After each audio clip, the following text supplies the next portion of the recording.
Pai querido, nós queremos te agradecer por estar aqui. Te agradeço, Senhor, pela minha família.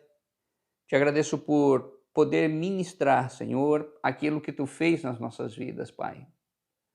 Um lugar de mudança, um lugar de transformação. E nós te pedimos, Senhor, que a unção, Pai, que transpõe barreiras, Pai, a barreira da distância, Senhor, da mesma forma, Senhor, meu Deus, como aquele homem falou para Jesus: você não precisa ir ver minha filha, tão somente basta uma palavra tua.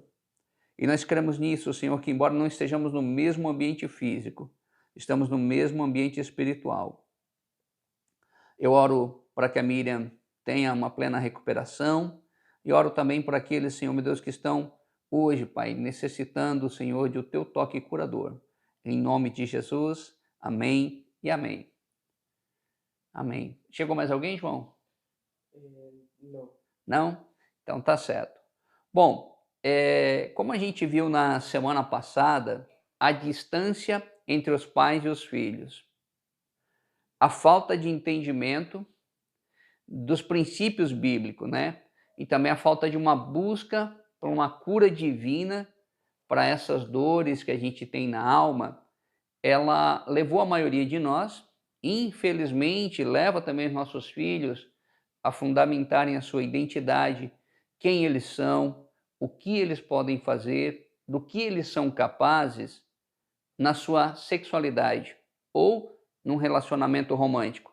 Muitas vezes acontece de que quando a menina, o rapaz namora e aí a outra parte, por algum motivo, termina o relacionamento, por coisas normais da vida, a questão de afinidade, uma das partes que fundamentou quem é no relacionamento, ela fica extremamente fragmentada. E qual que é uma das consequências de a gente ou das pessoas fundamentarem quem elas são no relacionamento romântico? Uma das consequências é que cada vez mais cedo, os nossos filhos, os jovens, eles começam a se relacionar, começam a namorar, buscando essa aceitação, essa validação. E aí, isso até fomentado muitas vezes também, se a gente olhar pela mídia, pelas novelas, pelos filmes, pelas histórias, de que a grande alegria da vida, ela vem, do relacionamento romântico. E aí, como consequência, os nossos filhos começam a namorar muito cedo, antes da hora, né? E uma das coisas também que acontece é que quando você fundamenta a tua identidade na questão sexual, na questão do relacionamento romântico, e aí você termina um relacionamento, você logo já se vê obrigado a começar outro relacionamento, por quê? Porque se você não estiver num outro relacionamento, você vai se sentir vazio, vai se sentir incompleto. Então, eu gostaria até de citar 2 textos bíblicos que falam lá em Cânticos 4, 8 e 4, e diz assim: conjuro-vos, ó filhas de Jerusalém, que não acordeis, nem desperteis o meu amor até que este queira. E aí também, na segunda carta de Paulo ao seu discípulo Timóteo, ele diz assim: e você, Timóteo, fuja das paixões da mocidade e procure viver uma vida correta, com fé, amor e paz, junto com os que, com o coração puro, pedem ajuda do Senhor.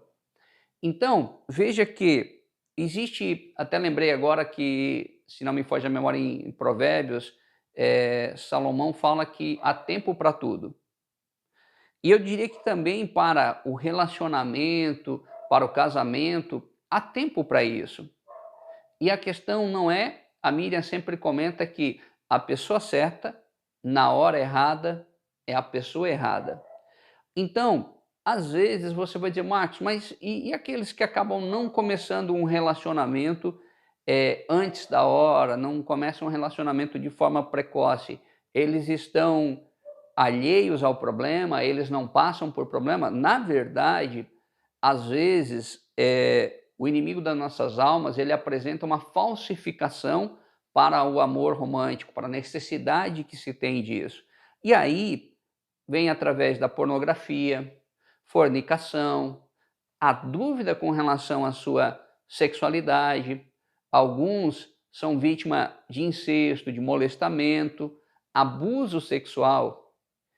E essas situações, elas levam à depressão, ao medo, à ansiedade e tantas outras coisas, tantas feridas na alma que eu e a Miriam, a gente acompanhou isso no curso de noivos, 20 e poucos anos e 25 anos praticamente já trabalhando com família, a gente tem percebido isso.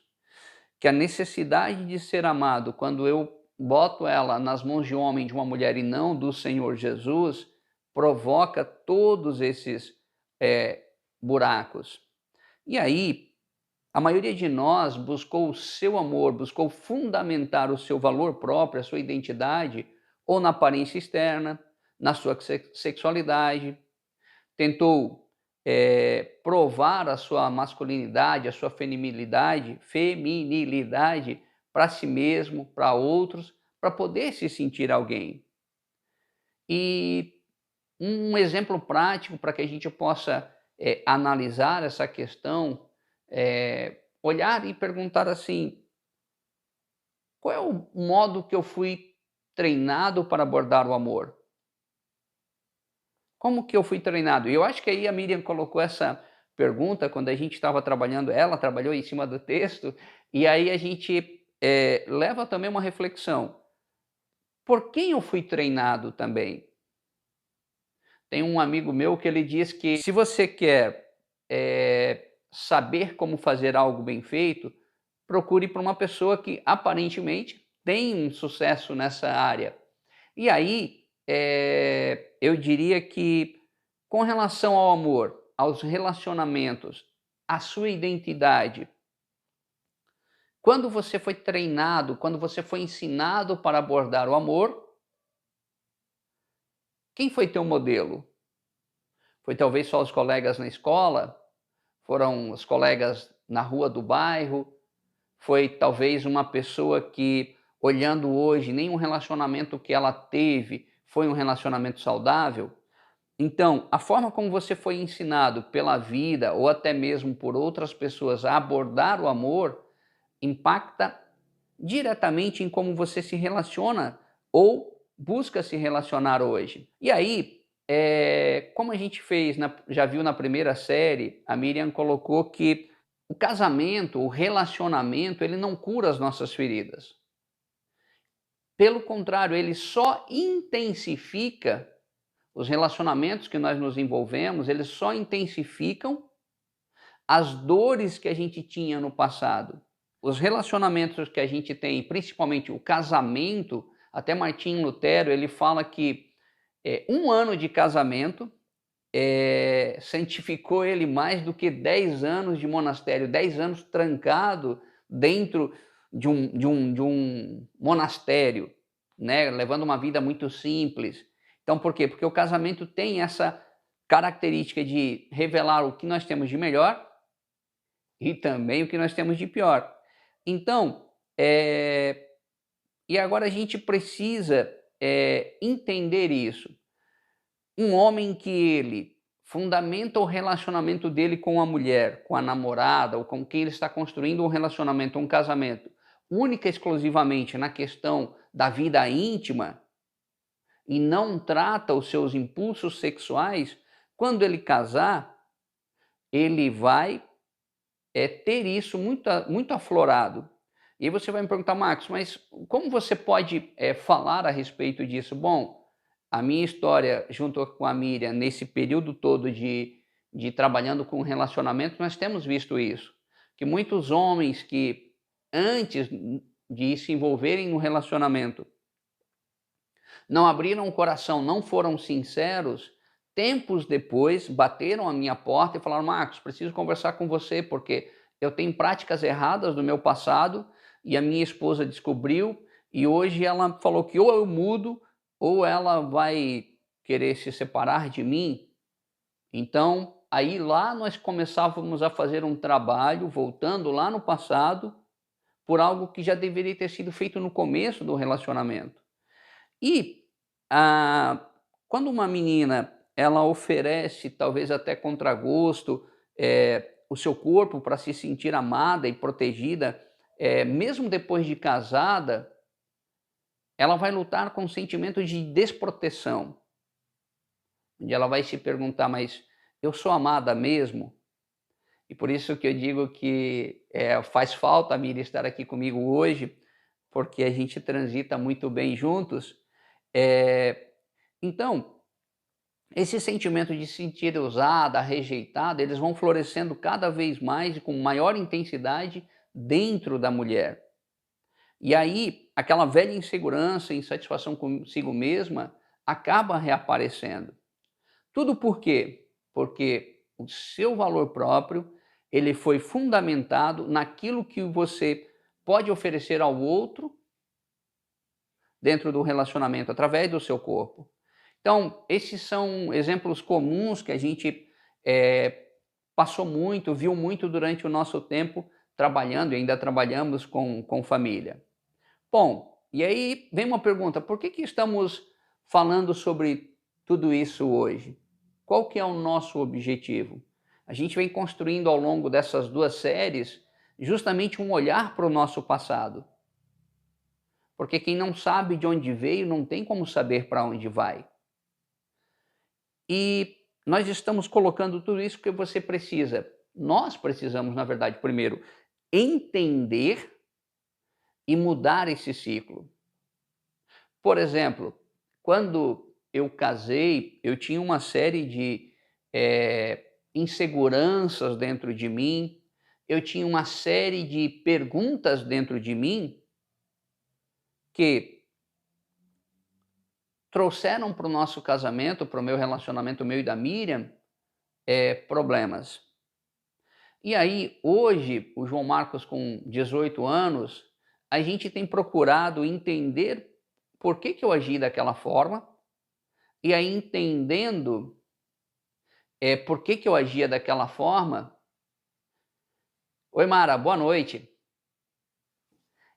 Entendendo por que eu agia dessa forma, Mara, eu estava falando que muitas coisas que eu passei no casamento, quando eu casei, de problemas, porque ninguém me ensinou, porque eu tinha uma série de feridas. A gente, analisando isso hoje, tem trabalhado, como é a palavra, nós temos trabalhado intencionalmente para ensinar o João Marcos e encerrar um ciclo de sofrimento, de dores, por falta de entendimentos da palavra. A Mara também tem 2 meninos lindos. Então, esse é o nosso objetivo, entender por que eu e a Miriam passamos por essas dificuldades no relacionamento, entendendo isso, encerrar o ciclo. Para quê? Para que o João Marcos não passe pelas mesmas dores. E só fazendo um adendo aqui, um parênteses rapidinho, a gente está fazendo com ele o curso chamado Romance, da UDF. Então nós sentamos, abrimos o coração, oramos juntos, fazemos a lição juntos. É difícil muitas vezes você voltar no seu passado e falar diante do seu filho: filho, o pai errou aqui com a sua mãe, o pai errou aqui para com Deus, mas é o meu trabalho intencional de encerrar esse ciclo. Então, eu e a Miriam somos prova disso. Muito rápido, depois que a gente casou, não me recordo a quantidade de tempo certo, embora a gente se amasse, a quantidade de problemas me levou a achar que o nosso casamento não tinha solução. Mas isso era uma mentira, e a partir de alguns princípios que a gente decidiu tomar, seguir, nós tivemos uma vida mudada no Senhor. Então, essa noite eu queria colocar para você alguns entendimentos. Essa é uma noite de limpeza da alma. Então a gente vai começar hoje e provavelmente vai encerrar esse ciclo semana que vem, quando a Miriam vai trazer testemunhos dela, vai estar orando aqui conosco. Mas o primeiro entendimento que a gente precisa hoje é entender que não vamos procurar culpados. Por exemplo, culpado é vovô e vovó que não ajudaram meus pais. O culpado da minha vida é meu papai, é minha mamãe que não me deu esse suporte. Não, eles são tão humanos e tão falhos quanto nós. E tem até um versículo que diz assim: porquanto nossos pais nos disciplinavam, corrigiam, por um espaço curto de tempo, da forma que melhor lhes parecia. Deus, entretanto, nos corrige para o nosso bem, a fim de que possamos participar plenamente da sua santidade. Então, esse versículo, ele está dizendo o seguinte: a forma como teu pai te corrigiu, a sua mãe, é a forma que ele melhor achava. Então, o primeiro passo é não procurar culpados. Quem veio para matar, roubar e destruir foi o inimigo das nossas almas. Não foi a pessoa que te feriu. Talvez ela te feriu conscientemente ou te feriu inconscientemente, mas essa noite é uma noite de você falar assim: Senhor, eu abro o meu coração para que eu não seja mais refém de ficar pensando ou procurando culpados a respeito da minha situação. O segundo entendimento é sair do lugar de vítima e tomar o lugar de coautores da nossa vida.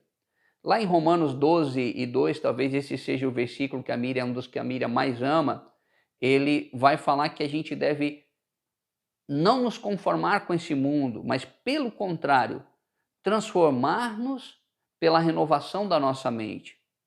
Então essa noite nós vamos, primeiro passo, dizer: Senhor, não tem outra pessoa culpada por quem eu estou aqui. E eu quero liberar perdão se eu acho que é alguém, mas eu quero usar esse segundo passo e pedir: Senhor, transforma a minha mente. Dá-me um coração perdoador, dá-me um coração, uma mente sã, limpa diante de Ti. E então vem uma pergunta, né? Que seria o terceiro passo. Como que eu vou começar? E a gente vai começar por uma oração. Deixa até eu voltar rapidinho aqui. Tem uma outra questão que seria como Marcos, além de eu entender que eu não sou, que os outros não são culpados, que eu devo renovar a minha mente, como que vai se proceder essa renovação da mente? Bom, a leitura da Bíblia seria o primeiro passo.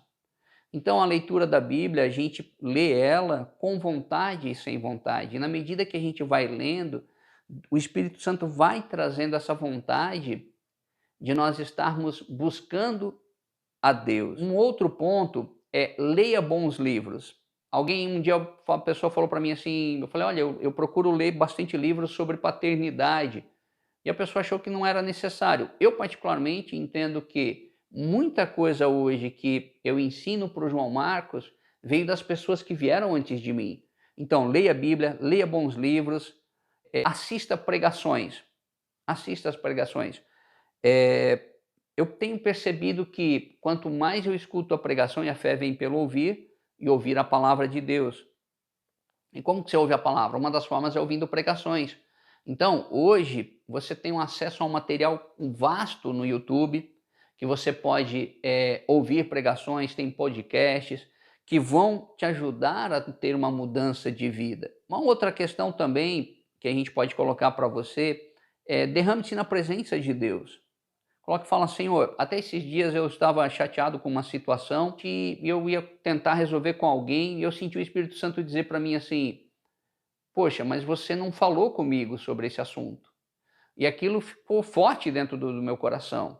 E eu faço uma pergunta direta para você essa noite, a respeito desse problema de que você tem passado, de verdade verdadeira, em verdade vos digo, de verdade verdadeira, você abriu o teu coração e disse: Senhor, tu sabes que eu me sinto usado, tu sabes que eu me sinto usada, e eu já falei com todo mundo, eu já falei com psicólogo, eu já falei com pastor, eu já falei com o Marcos, com a Miriam, mas eu nunca falei de verdade contigo, Senhor, a respeito desse assunto. Então, chega de mentiras que o diabo tem colocado sobre a nossa vida. Eu vou, essa noite, orar com você, e antes de eu orar, eu preciso colocar para você um texto Para mim ele é extremamente importante, ele é em Tiago 5,16, ele diz assim: confessai as vossas culpas uns aos outros e orai uns pelos outros, para que sareis. A oração feita por um justo pode muito em seus efeitos. Então ele diz: confessai as vossas culpas uns aos outros e orais uns pelos outros, para que sareis. Na continuidade ele fala: a oração feita por um justo pode muito em seus efeitos. O que ele está dizendo aqui? Se a gente olhar o contexto, é que você vai confessar as tuas falhas, as tuas dificuldades, os teus pecados para um homem justo, para uma mulher justa. E a oração dessa pessoa, ela vai te levar a um lugar de cura. Ele fala sareis. Horas, ele está falando das culpas, dos erros. Então, esse sarar aqui não é única e exclusivamente uma dor física que você sente. É algo que te prende ao passado. Então, eu vou agora orar essa noite com você, eu vou orar por você, e depois da oração, a gente vai fazer como nos outros dias, vai abrir o microfone aqui. Vamos orar? Eu queria que você, mesmo de olhos abertos, ou se você onde você está, se você pode fechar teus olhos, eu queria que você fechasse os teus olhos. E você pensasse qual é o ciclo de relacionamento que teu filho está vivendo. Teu filho vive hoje, tua filha vive hoje, o mesmo relacionamento que você viu teus pais viverem?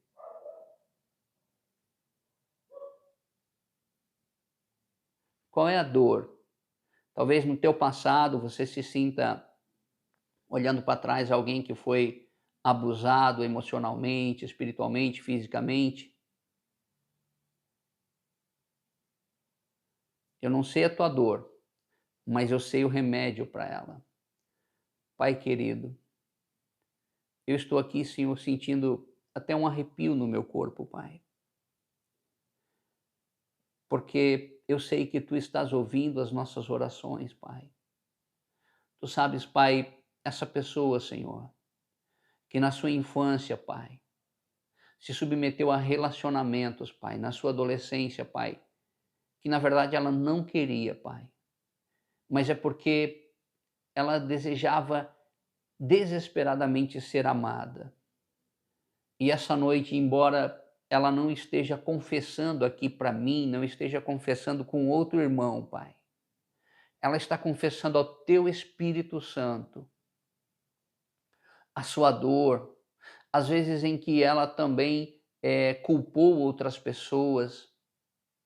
E é nesse lugar de cura, Pai, nesse lugar de confissão, nesse lugar onde nós pedimos o Teu socorro bem presente na angústia, que eu quero, Senhor, meu Deus, orar. A Tua palavra diz, Senhor, de que existia pastores, sacerdotes que curavam superficialmente a ferida do povo. E esta noite, capacitado pelo Teu Espírito, em acordo com a Miriam, Senhor, em acordo com o João Marcos e os demais que estão aqui, Pai, eu estou em nome de Jesus, Pai, me colocando na brecha, intercedendo, Pai. E esse peso, Pai, este fardo, Pai, esta vontade muitas vezes desesperada de chorar quando essa pessoa está sozinha, Pai. Eu oro, Senhor meu Deus, para que haja uma mudança. Senhor, Tu sabes que eu não posso alcançar todas as pessoas, mas essas pessoas que forem tocadas pelo Teu toque curador, irão, Senhor, florescer na vida de outras pessoas. Por isso eu as abençoo em nome de Jesus, em nome de Jesus. Amém e amém. Compartilhe este vídeo com outras pessoas e seja bênção. Amém.